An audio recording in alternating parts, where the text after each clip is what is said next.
In for Baccarat, and that goes in! Hugo Baccarat gives Flint City a 3-2. Buckley, the ball falls to Buckley.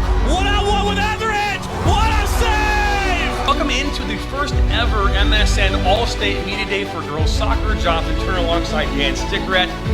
Ball comes in, a good head! 1-0! Shot, another save from Etheridge! Rebound, and it goes in the back of the net. The Bulldogs up 1-0! Herzma, but then for Vlasma! 3-0! Stewart Heiss with a shot! Upper 90 and in! Effectively today here on the Michigan Soccer Network, we are launching our new division of player recruitment videos. Mario Canoe now finds Sock. Finds Sock's got a left-footed banger. He shoots it! It's in! The Red Hawks equalize! Welcome to the first ever Detroit City FC recap show. Jonathan Turner alongside Neil Rule, the voice of Detroit City FC. And we are excited to be bringing you this exclusive look at Detroit City each and every week after their games, and ultimately looking forward to their future matches coming up later this week as well. And Neil, man, first off, welcome in. No, it's great to be here. Big props to the Michigan Soccer Network and hooking this up. I'm excited about this as well. And just continue to tell the story of Detroit City FC. It's a long, long season here in the USL Championship, tons of games, and we'll be taking a look back, a look ahead, and really this will be your primary stop for Detroit City FC in formation. That's right. And this past weekend, Detroit City FC kicked off their USL Championship season. They did it in winning fashion, winning 2-1 over the Colorado Switchbacks. Now, Neil, this was the first time in club history that the DCFC actually won their season opener in their 3-year stint here in the USL. No, and it was a big challenge, right? Going into Colorado Springs, the highest elevation of any stadium in professional sports in America. The wild snowstorms that they had actually called out for volunteers to help shovel the snow, like what the Buffalo Bills were doing. They got that much snow, so there was a lot of wild things going on. It's a tough environment to play, obviously because of the altitude, and obviously because Colorado Springs Switchbacks is a very, very good side historically. And we saw why. During the match, we saw stretches of play where the Switchbacks were really, really good. The first 5 minutes, Detroit City FC had to withstand some things, and then they got things cooking on their own. Well, that they did, and as we put up on our screen here now, looking at the last match game summary, Detroit City FC held possession. They were firmly in charge of possession for much of that game, but possession doesn't always necessarily mean you're going to win soccer games. It's sometimes one of those things, Neil, where possession can sometimes be misleading. Well, that can be the case, but when you're there, when you're playing Colorado Springs in that stadium, this is the second match that I've called when Detroit City FC has played there, they come in waves. And again, going back to it, right out of the gate, the first 5 minutes of the match, we saw that. I mean, the Switchbacks were on the front foot. They were the aggressor.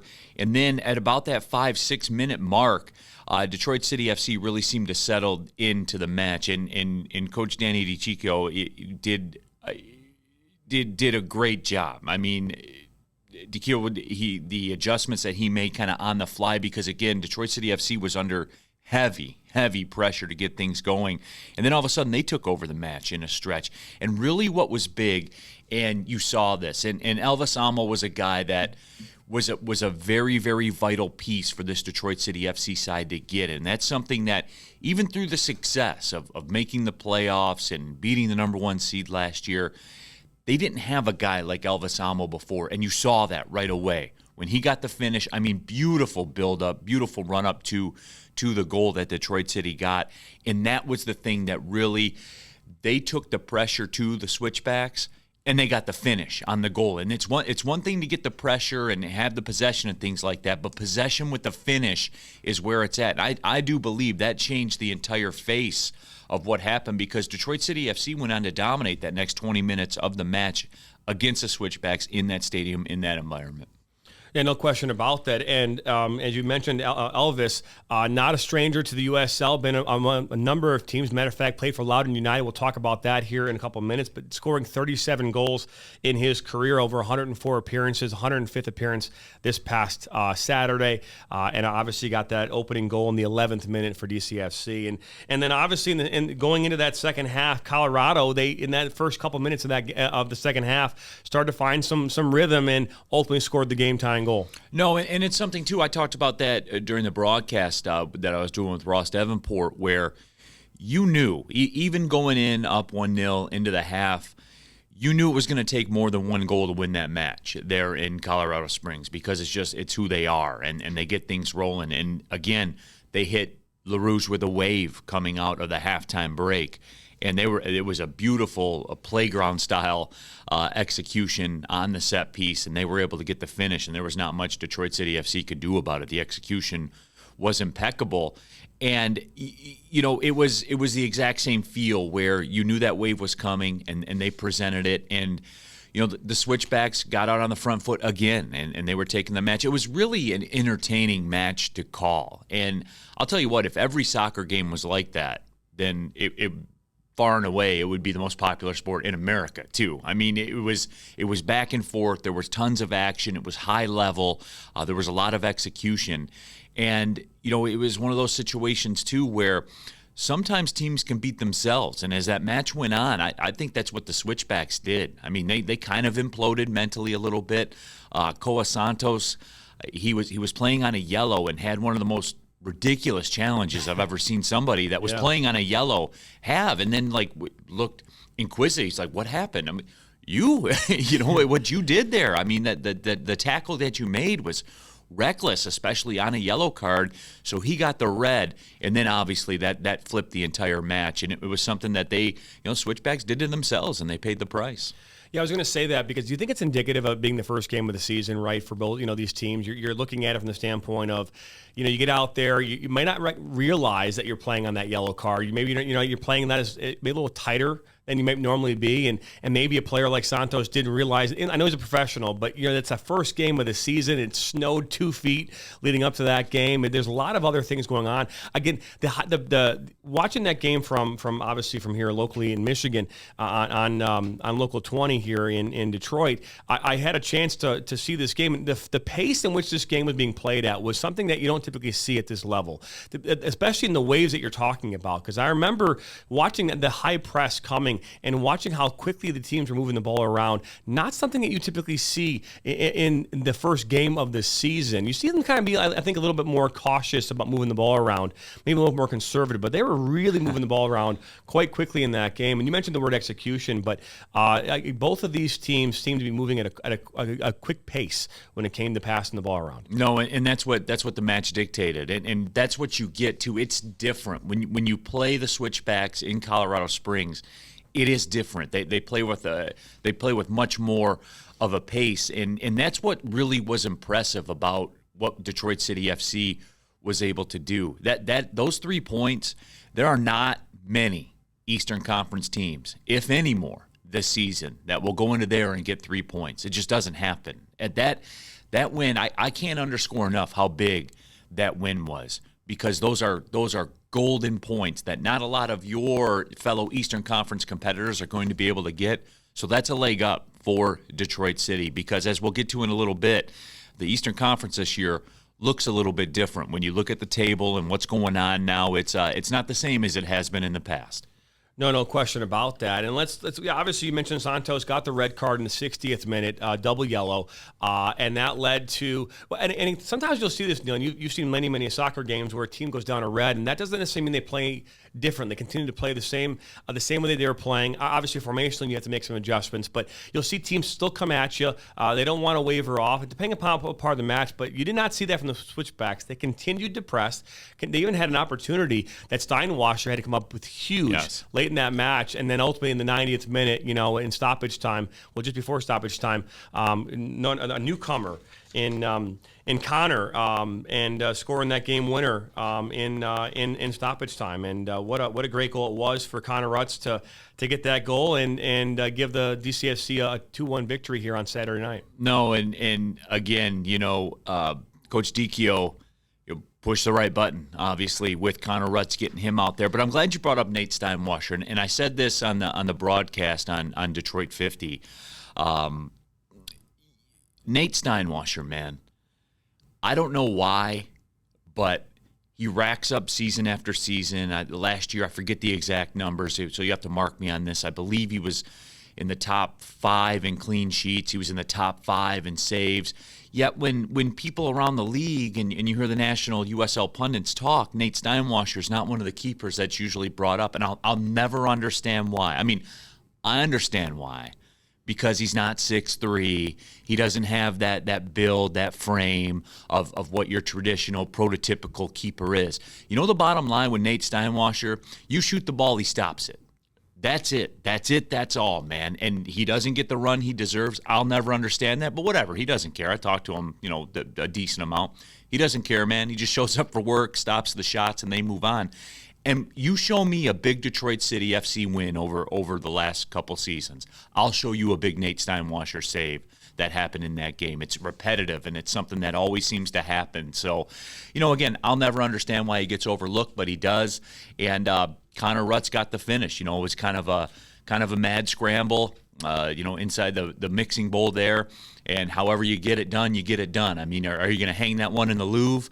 No, you're not. But you know what you're going to get? You're going to get 3 points out of it. It was grimy, but hey, whatever, man. It's a road win at Colorado Springs, and it's something that's very, very valuable, as we talked about. Yeah, no question. And I want to go back to that Steinwasser point because you made a great point. And, there's another player that played here locally for Oak University named Steve Clark. Yes. Right? And we talk about him. Steve Clark is not your quintessential 6'7", 5-foot goalkeeper, whatever you want to call it, who has the extreme range, but he's a shot stopper. And that's exactly what Nate Steinwasser is, right? You've got a quintessential... That's a great comp. He's exactly in that mold. Yeah. Exactly. And Steve Clark's had a fantastic career, internationally as well as here in the United States, playing for the Houston Dynamo now. But nothing but great respect for Nate Steinwasser as a former goalkeeper myself. He is what you want in a goalkeeper. And you're right. The things that the tangibles that he can't control, like his height, his size, that might limit him in regards to how people view him in the awards realm, right? Which I don't get, because we live in this numbers society. The numbers are impeccable. They are. The proof. That's the proof. You know what I'm saying? Like, his height is not the proof. His build, his stature is not the proof. The numbers are the proof. 100%. And you see it year after year after year. And I don't know what more people need. I really don't. I don't know what more they need. But you know what? So what? So what? They're in the playoffs. They got big wins, and he's been the quarterback of it all. And I would bet that that's a little chip that he has, in the back. He's thinking about not necessarily thinking about Jonathan, all the time. It's a chip I have about them. Like, I carry that chip for him because I don't again. I can't wrap my mind around that. Why the man's not more talked about? But whatever. Well, I couldn't agree with you more. And as we move on here, talking about the current USL League standings, currently DCFC is currently sitting second, just underneath that of Loudoun United, who comes into town here this upcoming Saturday. We'll get to that in a moment. But we just talked about this. This is the first time that a season open win for DCFC in their USL Championship history, with a 2-1 victory over Colorado Switchbacks on Saturday. Taking a look at this table, you mentioned, compared to what last year was like, you mentioned that this Eastern Conference is completely different. No, absolutely it is. And this isn't the Eastern Conference that we've come to know. And really, Loudoun United is one of the reasons as to why. And things are different there at Loudoun United now. And they've kind of broke off with the new ownership and, just in terms of being almost like a straight farm club for DC United. They've got pros in there. And I called that Loudoun United North Carolina FC match. And look, were there moments of Loudoun United of the past? Yes, there were. They had a dead brutal giveaway that should have resulted in a goal for North Carolina FC, but it didn't. And then they capitalized on that. And look, it's hard to win road matches, there's no doubt. But a guy like Zach Ryan's got 2 goals in 2 matches, and he he was very, very good throughout the run of play for Loudoun United in that match. And look, they got that win. And you might say, well, yeah, Neil, they had that giveaway. They got away with it. They were at home, ... They went to San Antonio and got a draw, man. And they were down a man most of that match and got one like 94th, 93rd minute, something like that, to sneak a draw out of it, down a man at San Antonio. That's unheard of, man. San Antonio is another one of those places where you don't get results, especially when you're an Eastern Conference team. And they did. So, I know the history with Detroit City FC, and they've done very well against Loudoun United. You can throw that out the window right now, because Saturday at Keyworth, and I know the place is going to be electric. The weather's going to be a little sketch, as my daughter would say. But it's going to be a very, very good match. It is. And if you come out of there with a win, then you've done your job. You get your 3 points and you keep it pushing. And it's funny to me, Jonathan, because that win at Colorado Springs. And already I feel myself mentally going into the mode of, all right, well, Loudoun's coming in. It's a home match at Keyworth. You got to get that win, be it 1-0, 2-1, however you get it, and then you move on. There's a long way to go, man. Like, we're in March, and we're going to do this thing, till the end of October. And in this whole USL Championship season, man, it's a test of wills as much as it is anything else. Well, yeah, and you mentioned, obviously this upcoming Saturday, Detroit City will take on Loudoun United at 4 p.m. kickoff at Keyworth Stadium. And you had mentioned, the previous history, and I have it here, the match history of these teams. This was only the 5th meeting in the history of USL Championship between these two teams. But to this point, and you mentioned, hey, new ownership, new way of doing things. They're currently sitting atop the table, obviously only 2 games into this season. It's still early to see how this thing will shake up. But again, Detroit City has had their numbers since they started playing. And you look at this on your screen, 12 goals to 3 for Detroit City FC. So their last meeting back in October of last year was a 3-0 victory over Loudoun. But again, history doesn't necessarily mean the present's going to anything different here in the present. But they've been overhauled. They've absolutely been overhauled. They got guys, and we talked about this a lot during the broadcast. For those of you that watch it on 50 Detroit, you probably heard us talking about this at times. There's no substitute for pros. And Loudoun United, yes, they ran out, I believe, a 17-year-old midfielder at one point in the match, but that's an academy signing they had that they believe in. And talking to their coach in the coach's media availability that we had in the week leading up to their match against North Carolina that I called, he talked about that. He said, yeah, well, will we have moments where we play the 17 and 18-year-old academy kids? Yes, but that's because they've earned that spot. And that's what we're seeing with Loudoun United now is they have pros and guys that have been around the block and established players. Like the formula. We've always talked about this divide between the Western Conference and the Eastern Conference.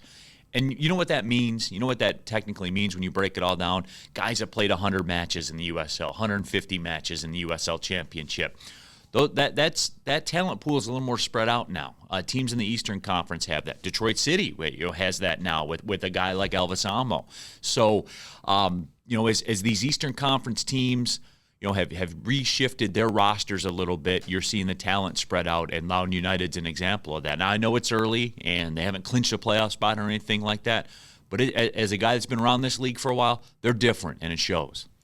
Yeah, and again, checking out that game this weekend at Keyworth Stadium between Loudoun United and Detroit City SC. Kickoff at 4 p.m. Eastern. And where can you watch that game? Absolutely.